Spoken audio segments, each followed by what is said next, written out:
of it, even if Iran is doing what it promised. One of the events on the sidelines of this week's UN General Assembly was a conference hosted by a group called United Against Nuclear Iran.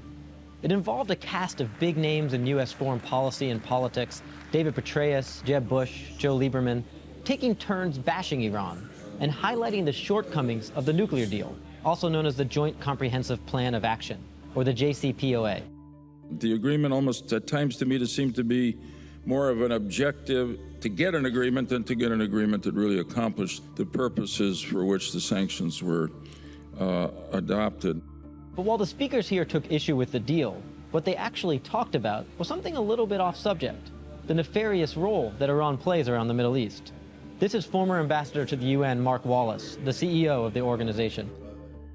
I personally believe that Iran's behavior is crossing the Rubicon, if you will, into behavior that is not appropriate to be party to a JCPOA, and that they violated the terms explicitly and, frankly, in spirit, and are engaging in other activities that probably call into question whether it's appropriate to continue to certify the JCPOA.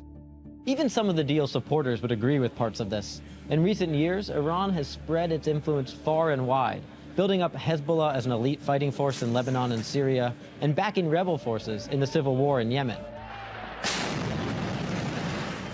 But that's not what the deal was supposed to be about. The Obama administration negotiated it solely to address Iran's nuclear capabilities.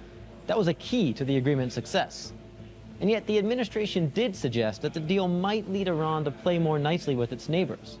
That's created an opening for critics who want to see it fail.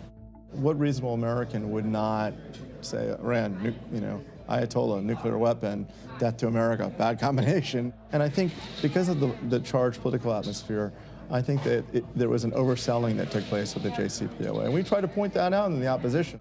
Trump has strongly hinted he wants to get out of the deal, but he hasn't yet, at least in part because his advisors know that if he did, Europe would be outraged, and America's negotiating position with North Korea could be compromised. If his allies here can redefine the deal in a way that puts Iran in violation, they just might be able to create enough political space for Trump to get out anyway.